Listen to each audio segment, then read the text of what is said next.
Kerala parliament ഇലക്ഷനോടനുബന്ധിച്ച് Kottayam ജില്ലാ police മേധാവിയുടെ QRI team, DPC striker team, കേന്ദ്രസേനയായ CISF എന്നിവരെ ഉൾപ്പെടുത്തിക്കൊണ്ട് വൈക്കം ഡിവൈഎസ്പി ഇമ്മാനുവൽ പോളിന്റെ നേതൃത്വത്തിൽ റൂട്ട് മാർച്ച് സംഘടിപ്പിച്ചു.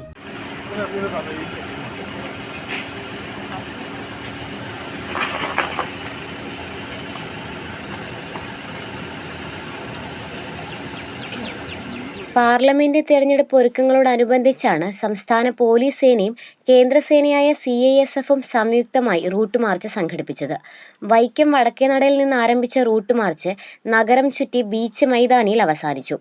കോട്ടയം ജില്ലാ പോലീസ് മേധാവിയുടെ QRI team, DPC striker team, കേന്ദ്രസേനയായ CISF എന്നിവരെ ഉൾപ്പെടുത്തിക്കൊണ്ടാണ് വൈക്കം ഡിവൈഎസ്പി ഇമ്മാനുവൽ പോളിന്റെ നേതൃത്വത്തിൽ റൂട്ട് മാർച്ച് സംഘടിപ്പിച്ചത്. പ്രശ്നബാധിത ബൂത്തുകളിൽ തെരഞ്ഞെടുപ്പ് നടപടിക്രമങ്ങൾ സുഗമമായി നടത്തുന്നതിനു വേണ്ടിയാകും ഇവരെ ഉപയോഗിക്കുക. വൈക്കം SHO ദ്വിജോഷ്, SI വിജയപ്രസാദ്, മറ്റു പോലീസ് സേനാംഗങ്ങൾ നേതൃത്വം നൽകി. വൈക്കം ടൗണിലും ചെമ്പിലും റൂട്ട് മാർച്ച് സംഘടിപ്പിച്ചു.